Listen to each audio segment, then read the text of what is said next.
natin ano yung pagkito.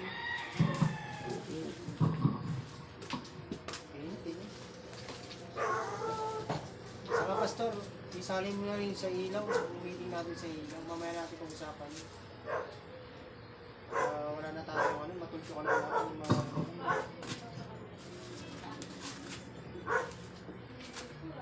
Okay. Magandang hapon sa ating lahat dito po sa Building 8. Ay, Building 8. Building 30. Naalala ko dito. Nalala lagi sa power eh. naalala yung building meet ah. Naalala ko tuloy. So, sa Building 30 po, kayo po ay aming pong inanyayahan na lumalo po sa ating pong panambahan sa lugar po ng Building 8. Dito po sa Disciple of Jesus Christ Mission Church. Tayo po ay magsisimula na po sa ating panambahan. Kaya wini-welcome po namin kayo. Bukas po ang pintuan. Kung gusto nyo po dumalo sa panambahan natin sa Panginoon, welcome po kayo. No? Sa loob po ng 2 oras ay magsisimula po tayo sa ating pagsamba sa Diyos, sa Espiritu at sa katotohanan. Yung sa mga bagay na hindi natin nakikita, hindi natin nahihipo o nahawakan, ang Diyos po ay Espiritu, kaya dapat natin siyang sambahin sa Espiritu at sa katotohanan. Kaya kayo po ay aming inanyayahan na dumalo sa gawain po ng ating Panginoon hanggat po tayo po ay buhay pa. No? Sapagkat ang gawain ng Diyos para sa mga buhay, at mawala po ang gawain ng Panginoon kapag tayo po inalagutan na po ng hininga at naharap tayo sa hukuman ng Diyos. At bago mangyari yun, namulat tayo sa hukuman ng Diyos, magkaroon tayo ng panahon na magsisi tayo sa ating mga kasalanan, tanggapin natin ng Diyos at maglingkod tayo sa Kanya para mapasakin ang pangako niya na tinatawag na buhay na walang hanggan. Kaya wini-welcome po namin kayo. Tayo po yung magsisimula na, pagiging mo natin create in me a clean heart.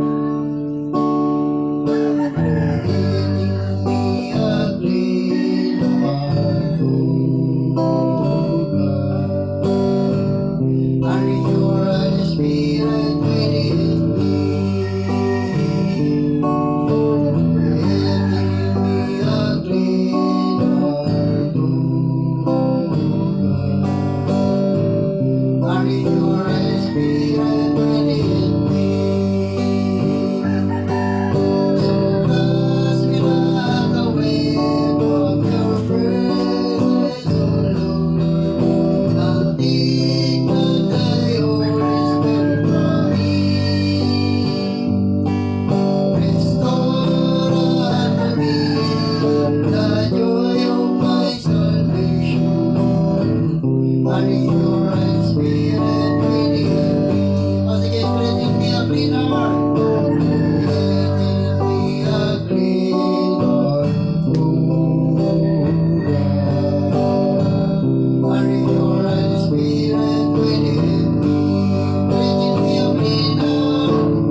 dakilang Diyos naming Ama, sa pamamagitan po ng anak na si Jesus, Panginoon, ay papasalamat kami sapagkat sa oras nito, Panginoon, ay narito kayo upang ibigay ang inyong katuwiran, Ama. Maraming po salamat, Panginoon, sapagkat nagpapatuloy kami. Gawin mo kaming kamay sa iyong kapaligiran, Panginoon, upang maabot namin ang aking mga kapatid na wala pa sa iyo, Ama. Ama, sana po sa oras na ito, Panginoon, maghimala ka sa amin, Panginoon. Yun po yung mga aming katawan lupa, Panginoon, upang ang aming mga karamdaman, sakit, at mga pangangailangan, Panginoon. Panginoon, sa inyo po namin kinakatiwala ang aming buhay, Ama. Maraming po salamat sa lahat ng mga biyaya sa kaligtasan, Panginoon. At dalangin po namin, Panginoon, ang aming mga kapatid at aming pong kasambay sa kanya-kanya ng tahanan, Panginoon. Ingatan mo po sila, Ama. Maraming po salamat, Panginoon. Binabalik namin ang lahat ng ito sa pamamagitan ng anak na si Jesus. Amen. Okay, tayo may mag-ulit sa Panginoon. Gamitin ko natin ang mga kamay. Pwede mo natin yung kalapag para mag-ulit pa natin ng Diyos. Yun, pagdating mo, iyang scripture.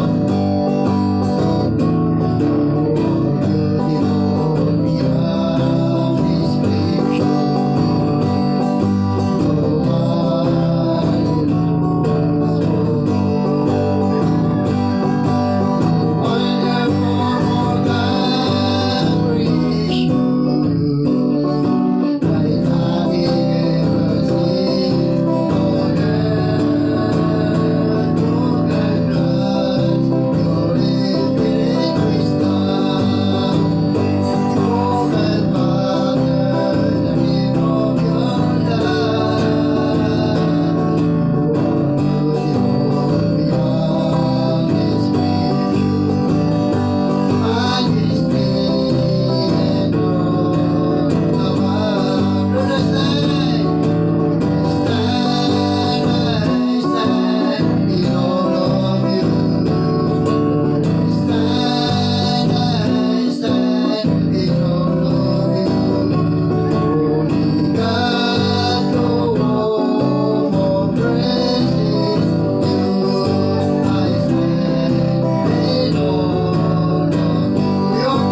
patuloy ko namin purihin ang Diyos. Let us continue to worship the Lord. Pinupuri ka namin pero sa mga oras mo ito, Diyos. Dinadakila ka namin, sinasamba ka namin naman. Malayo po ang lugar nito, Lord, na hindi lamang kami ang magpupuri at sasamba sa iyo. Hindi, marami ka pa mga tao kayo sa building 30, sa building 31, sa lahat at buong arumang ito, Diyos. Meron ka mga taong tinawag ka noon para maging kasama namin sa pagpupuri at pagsamba namin sa iyo, Lord. Lord, alam mo namin kayo na darating ang araw pagpapalain niyo kung lugar na ito. Kumbaga sa paninda kayo noon, kung merong paninda, merong bibili kayo noon. Kung merong mga gawain o Diyos at meron kang mga dadalhin ng mga kaluluwa ka noon para magpuri at magsamba sa iyo kayo noon. Yes, glory Lord, samahan niyo po kami sa gawain nito, Diyos. Samahan niyo po kami, Panginoon, sa gawain pinagkatiwala niyo po sa amin. Narito kami upang purihin ka, sambahin ka, sa Espiritu at sa katotohanan, sapagat ito ang hinahanap mo sa mga taong sumasamba sa iyo, Panginoon. Sa mga bagay na hindi namin nakikita at nahihipo kayo, hindi niya hawakan, O Diyos, sapagat ikaw ang Diyos ng buhay na may likha nitong langit at ang lupa. Maging kami, O God, ay nilikha mo, ang layunin mo, Diyos, upang purihin ka, sambahin ka at pamahalaan na manilikha mo, Panginoon. Kaya salamat sa mga pagpapala nito. Patuloy ka namin nila kay dadakilahin, O Diyos.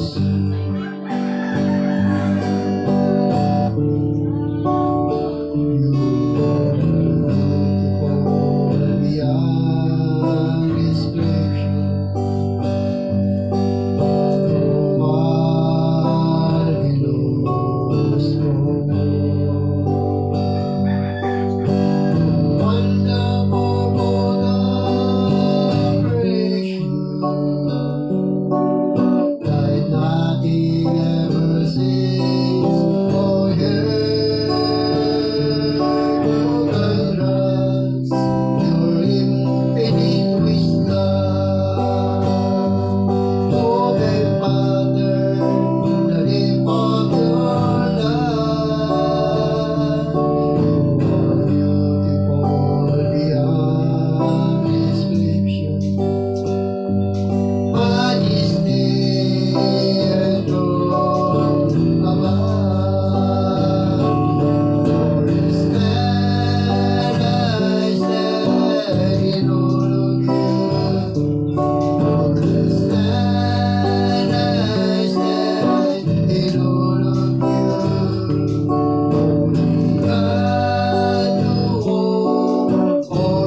Sakay na kayo ng basa sa aming Diyos. Kami po ay nagpapakita at nagpupuri sa iyo. Dahil siya namin mga karangalaan sa aming buhay ng Diyos. Dahil siya namin paglikuran habang kami ay nabubuhay sa mundo nito buhay. Sa maganda na lamang po namin, Lord, na ang aming paglilingkod sa iyo ay hindi po ito nasasayang. Ang kapalit po nito, God, ay buhay na walang hanggan. At mansyon doon sa langit, inihantay niyo po sa amin na naglilingkod sa iyo. Kaya dalangin namin, samahan niyo po kami habang kami narito sa mundo nito, Diyos, na kami man ay makapagsing at makapag-akay ng mga kaluluwa sa iyong pangalan. Gamitin niyo lamang kami, O Diyos, na maging daluyan ang iyong pagpapala, maging daluyan ang iyong mga himalapay, Lord. Salamat sa mga hapon ko, Lord, na kapag kami ay ingatan mo sa lugar nito, Lord. At patuloy na pagpalain niyo po ang lugar nito at lumiwanag ang lugar nito, Diyos, at tumaloy ang pagpapala, kapayapaan sa lugar ng Building 30, Panginoon. Sa lugar ng Building 31, O Diyos, 29, maging sa buong aroma, O God, ay patuloy na maramdaman nila kapayapaan na nagmumula sa iyo, Panginoon. Na ipinagkakaloob mo sa mga tao na hindi mo hihimod sa iyo, Panginoon. Kaya puri ka, dakilain ka ng basta sa amin, narito samahan niyo po kami sa nalalabi namin gawain sa pangalan ng Ama, ng Anak, at yung Banyo Espiritu Santo sa pangalan ni Jesus, sa lahat na rin sa amin ang Amen! Amen.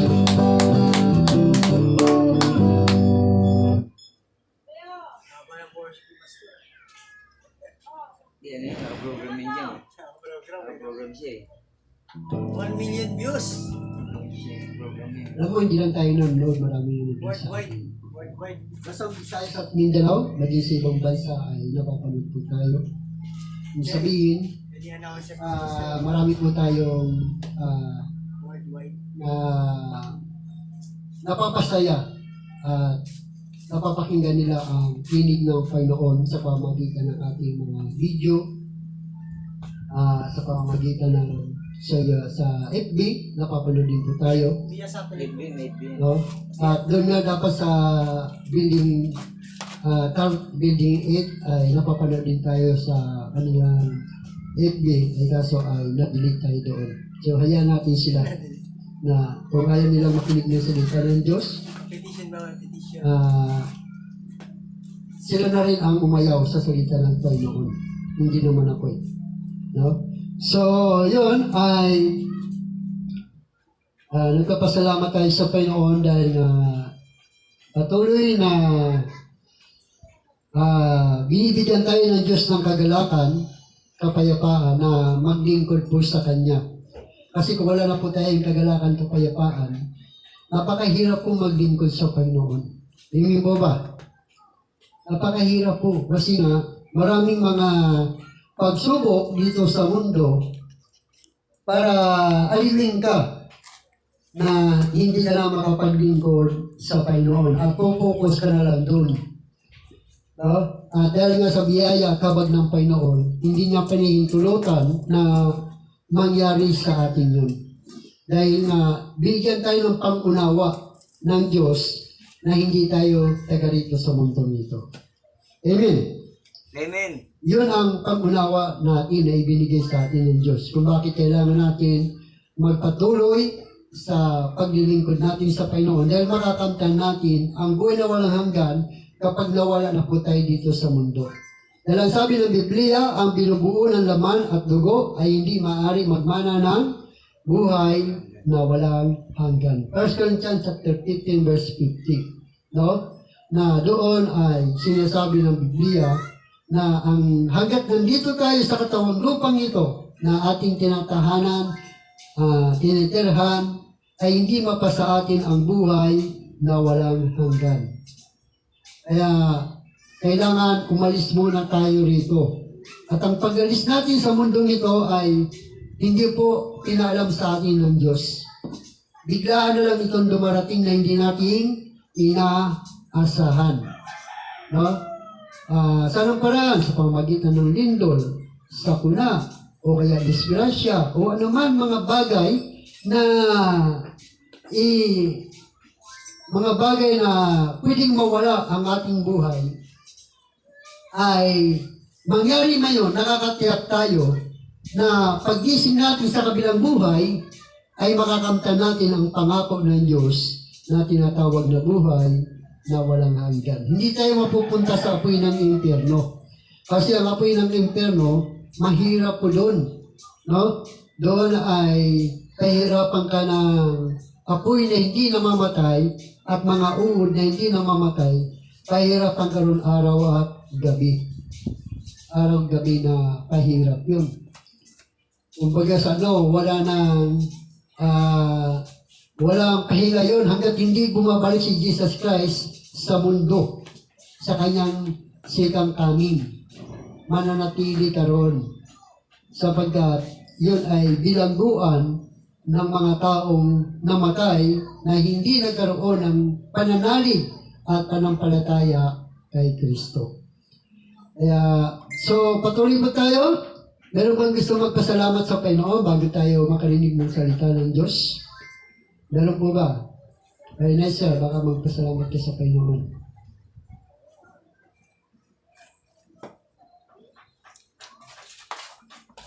Amen. Labis-labis ako nagpapasalamat sa Panginoon sapagkat unang-una yung kalakasan eh. Yung kalakasan ko, napasalamat ako sa Panginoon sapagkat maraming pagsubok sa buhay.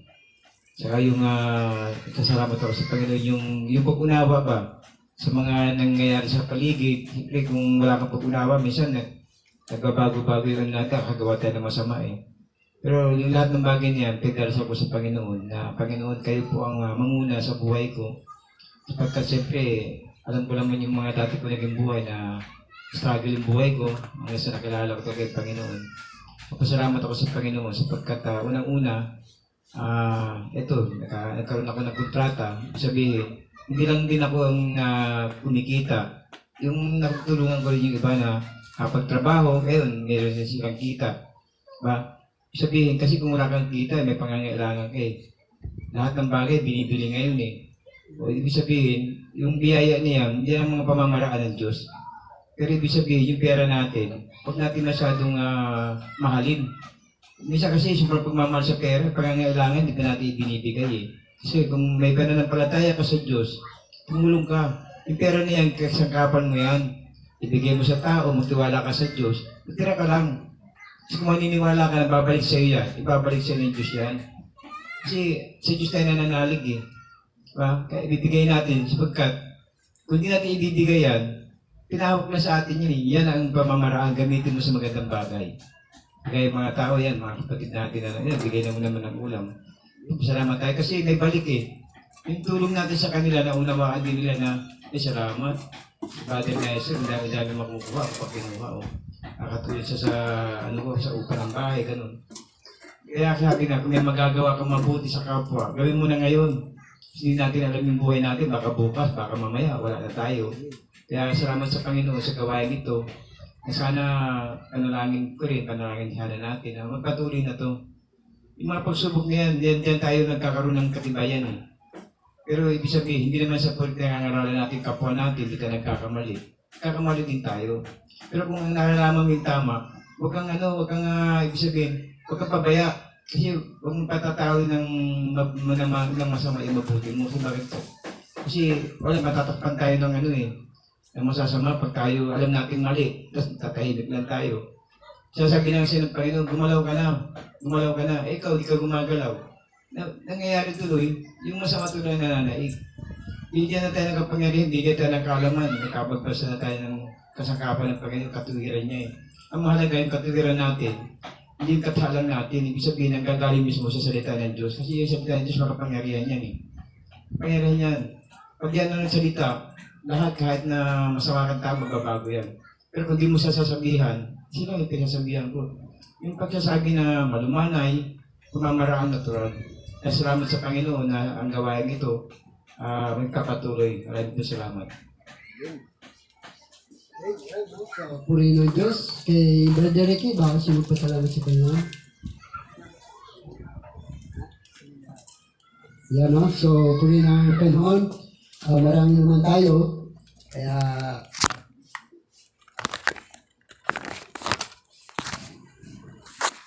so ngayon po ay darako tayo sa salita ng Panginoon.